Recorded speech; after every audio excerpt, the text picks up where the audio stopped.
Olá pessoal, sejam bem-vindos a mais um vídeo e nesse nós vamos falar sobre luxúria nessa era em que tudo virou OnlyFans, tudo virou pornografia no mundo atual.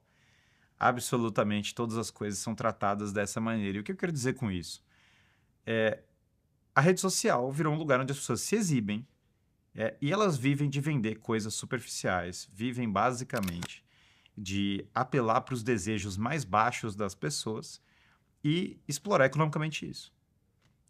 Teve uma matéria no Metrópole falando que o Brasil é o quarto maior consumidor de pornografia do mundo, sendo que 11% das pessoas se consideram viciadas, completamente viciadas, controladas pela pornografia. Então, assim, a pornografia está a qualquer celular, as pessoas têm acesso a isso de uma maneira como nunca foi propagada na história humana. No mundo antigo, as pessoas tinham que ir lá, né, comprar algo da pornografia, consumir e tal. Agora isso é fomentado em todo lugar.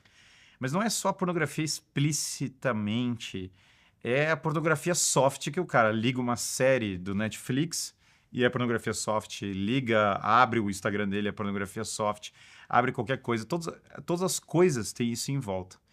E aí, obviamente, quando você tem uma cultura do caos sexual, e nós estamos numa época que é muito evidente que a revolução sexual simplesmente gerou o caos. O maior fenômeno disso são as crianças que crescem sem o pai. Então, 45% dos casamentos do Brasil terminam em divórcio pelo IBGE e 51% das causas, tem outra pesquisa que fala, é por infidelidade. Então, claro, as pessoas não têm fidelidade no matrimônio, também já estão com vidas desordenadas em vários aspectos, e aí o matrimônio não tem doação, não tem entrega, muitas pessoas não querem ter filhos, daí quando tem os filhos também não querem se entregar pelos filhos. E o resultado disso é uma cultura de crianças que vão crescer sem o pai. Como disse um jovem, né, que trabalhou comigo, ele falou, olha, esse negócio de evolução sexual não é engraçado quando a sua mãe tá na balada, entendeu? Quando a mãe do seu amigo tá na balada. Então, esse caos no qual a pessoa pensa assim, não, a menina vai lá e pensa assim, se eu criar uma conta que me exibir, é isso, eu ganho dinheiro fácil. As pessoas todas têm essa cultura de que elas vão ganhar dinheiro fácil com o exibicionismo. Gera, no entanto, uma tremenda desordem no sentido de não só sexual, mas no sentido de que a vida é por prazer superficial e não por coisas mais profundas. Então a personalidade da pessoa fica mais superficial, porque ela entende que o prazer imediato consegue substituir coisas mais profundas. Obviamente, quando você tem um estímulo sexual, ele é mais forte do que o estímulo da pessoa de vou lá e vou ler um livro, vou lá e vou levantar peso, vou lá e vou fazer algo de longo prazo, vou estudar matemática. E aí a pessoa começa a ter a sua mente consumida por coisas que desviam ela do propósito. E aí, claro, tem infinitas estatísticas sobre isso, que eu já falei outras vezes. Redução da massa cinzenta do cérebro, aumento da ansiedade, aumento da desordem intelectual em geral. E aí, por óbvio, você tem uma cultura que incentiva legalmente o divórcio. Às vezes a mulher pensa, agora eu vou ganhar uma grana, então tem um incentivo para isso, é fácil, a pessoa vai lá. Por que não? Tem uma cultura, obviamente, que incentiva o sexo livre, mas hoje em dia o número de relações sexuais diminuiu. As pessoas estão mais viciadas na pornografia mesmo do que propriamente nas relações sexuais, porque relações sexuais já envolve outra pessoa. E aí todos nós estamos vivendo numa espécie de ilha de Circe, né? Quando o Odisseu está voltando para casa, eles vão na ilha de Circe, e a Circe é uma bruxa, e ela chama os homens para ir lá e beber, e conforto, e fiquem tranquilos, não sei o quê. E aí transforma os homens em porcos, né? E eu sou de uma geração que todo mundo assistiu o Pinóquio, que as crianças eram conduzidas para uma ilha e transformadas em animais. Essa ideia da animalização da pessoa com coisas que são aparentemente boas, mas que quando você cava, quando você procura a fundo, estão te afastando da parte propriamente humana, porque os animais vivem pelos seus impulsos, pela comida, pelos instintos que eles têm. Aliás, o homem fica pior que os animais quando ele é controlado.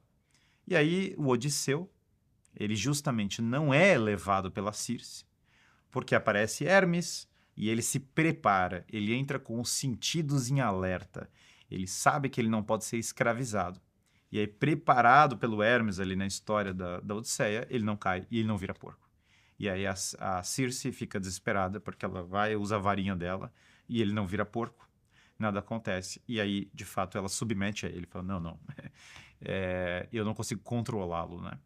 Claro que uma das histórias, pensando nesse vídeo, que me ocorreu muito forte, foi a própria história da Eneida, que o Eneas, ele é seduzido pela Dido em Cartago, cultura, aliás, bastante maligna que tinha em Cartago, e tem um momento que eles falam, a sua missão é construir Roma, e você está aqui construindo a cidade de outra pessoa. A ideia, e sempre a sua esposa, claro, é a sua esposa, é que quando você não tem um lar, quando o sexo é fora do matrimônio, quando você não tem a sua própria casa, você está sempre colocando seu coração e construindo a cidade de outra pessoa. Você nunca está construindo a sua própria casa, a sua própria família, dando, na verdade, uma educação para os outros. Se você tem uma cultura de OnlyFans, você já não tem uma cultura de mães. Qual a profissão da sua mãe? Não, minha mãe é do OnlyFans. Puxa vida. Quer dizer, você perde o instinto materno de zelo e de construção para a próxima geração. E aqui, quando a gente fala de OnlyFans, não é só pornografia, não. É a pessoa que está no Instagram querendo exibir a própria vida, às vezes por coisas que não são nem sexuais, mas pelo puro prazer voyeurístico, né, da pessoa assistir a vida do outro para consumir aquela coisa meio show do Truman, em que a pessoa está vendo uma realidade artificialmente construída. Então, quando nós olhamos esse tema do sexo, como que ele começa a ser... como você começa a purificar, né? Fala Aristóteles, né, que a concupiscência da carne vai obscurecer a mente, né? Você perde capacidade intelectual, capacidade de ver as coisas de maneira racional quando você é levado pela carne. E aqui existe um desejo no coração dos homens de família, de união, de contato familiar e de entrega da própria vida a algo que seja real. E aí me parece que muito da solução no mundo atual, num mundo em que está tendo colapso demográfico, a destruição dos países, porque as pessoas não têm filho, as pessoas deveriam voltar a abraçar a fertilidade, o fato de gerar a vida. E aqui é uma das coisas sobre o sexo. O sexo, se ele foi... É igual o anel do Senhor dos Anéis. Ele tem que ser destruído no montanha da perdição onde ele foi criado. Uma das maiores soluções para incontinência sexual, fora a pessoa, obviamente, cortar a pornografia, arrancar tudo isso da própria vida, é o próprio sexo. Porque, na verdade, o sexo é uma coisa boa e as pessoas deveriam voltar ao quê? Ao matrimônio, à fertilidade.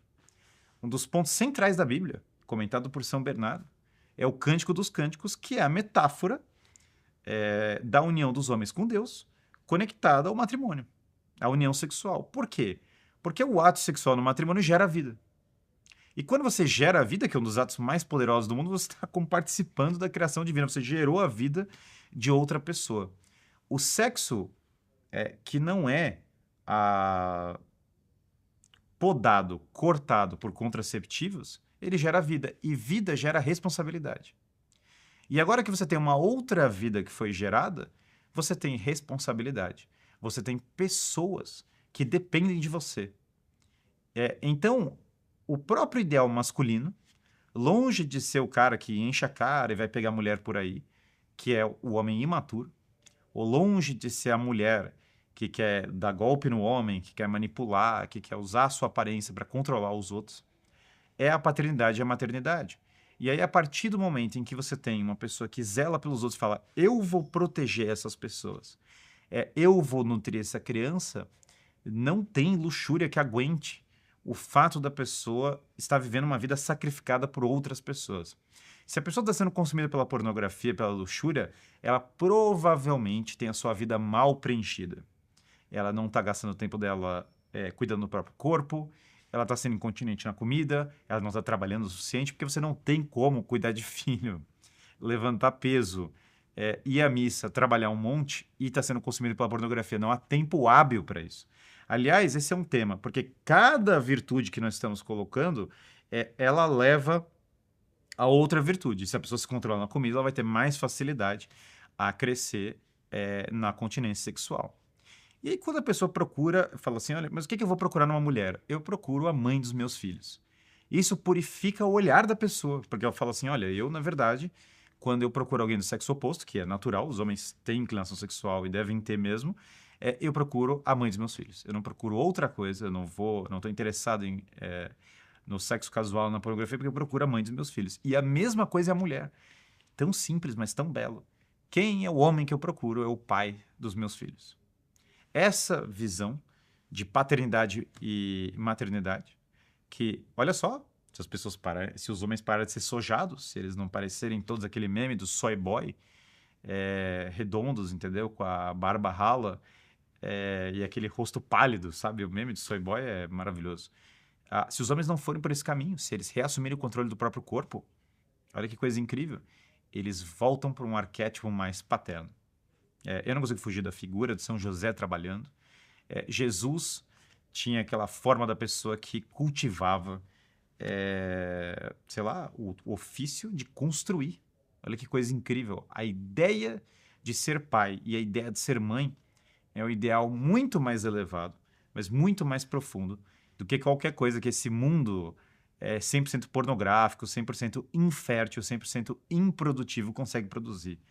Tem essa história, né, do livro de Tobias, que foi cortado em algumas traduções da Bíblia. Olha só, várias pessoas querem cortar o livro de Tobias e querem cortar esse trecho porque as pessoas não aguentam esse trecho que é hardcore, que é super bom, que é quando o anjo aparece lá e fala, eles se reproduzem como mulas.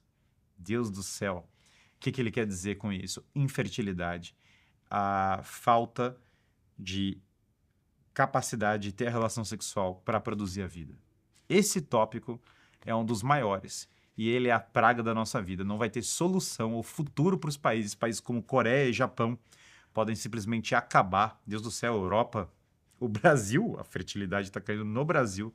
Culturas inteiras podem ser dizimadas por causa disso. Nós estamos num estranhíssimo mundo em que a Coreia do Sul pode ter menos longevidade do que a Coreia do Norte, tendo vencido a batalha econômica, tendo vencido todas as batalhas possíveis, porque as pessoas não têm filho.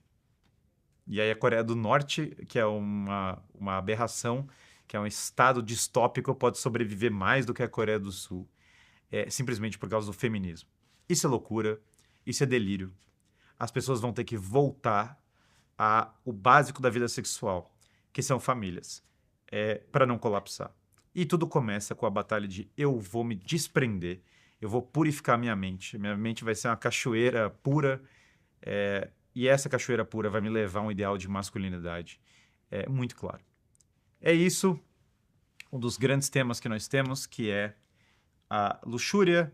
Não deixem de ver, nós temos até uma série sobre os vícios capitais no Filosofia do Zero, então não deixe de se inscrever no Filosofia do Zero e se inscrevam no canal, ativem o sino das notificações. E até a próxima, nós vamos continuar essa série dos vícios capitais no mundo moderno. Um grande abraço.